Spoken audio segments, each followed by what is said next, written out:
Hi hello வணக்கங்க. இன்னைக்கு மத்தியான சாப்பாடு என்ன அப்படின்னு பார்த்தீங்கன்னா, எங்க அப்பா இப்பதான் சாப்பிட்டுட்டு வச்சாவ பார்த்துருங்க. சாப்பாடு ஒண்ணுமே வச்சு வைக்கல. சரி, அதை தட்டு இருக்கு, கொஞ்சோண்டு துவையல் இருக்கு, அதுலயே சோறு போட்டுருவோம்.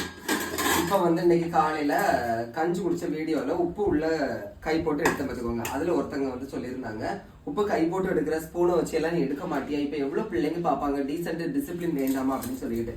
என்ன பெரிய டீசென்ட் டிசிப்ளின் இந்த காலத்துல? இந்த காலத்துல அப்பா அம்மா மிச்சம் வச்சு சோறையே தின்ன மாட்டேங்கிறிய, இதுல பெரிய டீசென்ட் டீசென்ட்னு எழுதி என்ன போடதான் மாட்டணும். எப்பா இது தேவலோகத்துலதான் உதிச்சிருக்கோம்னு நினைக்கிறேன். இதுவெல்லாம் பெரிய டீசென்ட், இதுல டீசென்ட் பார்க்கணும்னு தெரியல. அப்புறம் கத்திரிக்காய் பொரியல், அது அப்புறம் வேற என்ன இருக்கு, வேற எங்கம்மா எங்க வீட்டுல கொஞ்சோண்டு கிழங்கு கிடந்து பார்த்துடுங்க. அந்த கிழங்கு வச்சு ஒரு கிழங்கு கூட்டு வச்சிருக்கா, பாப்பா எப்படி இருக்கணும். ஓகேவா, இவ்வளவுதான் ஸ்பெஷல்.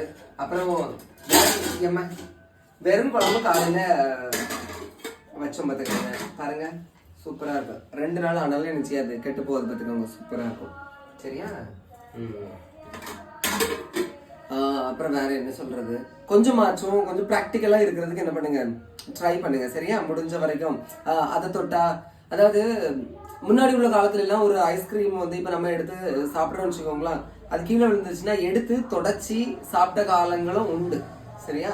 அப்பெல்லாம் நம்மளுக்கு எந்த நோய்களோ அதுலதான் எதுவுமே நம்மளுக்கு வரல. நம்ம என்னைக்கு சுத்தத்துல கூடுதலா பாக்குறோமோ அன்னைக்கு தான் என்ன வரும், நம்மளுக்கு நிறைய நோய்கள் எல்லாமே கொஞ்சம் வரும். கொஞ்சம் ப்ராக்டிக்கலா கொஞ்சம் என்ன செய்யணும், இருக்க ட்ரை பண்ணுங்க. சும்மா என்னதுக்கு இருந்தாலும் சுத்தம் சுத்தம் சுத்தம்னு சொல்லிக்கிட்டு சுத்திக்கிட்டே தெரியாதுங்க. ஓகே, அப்படி லைக் பண்ணுங்க. தேங்க்யூ.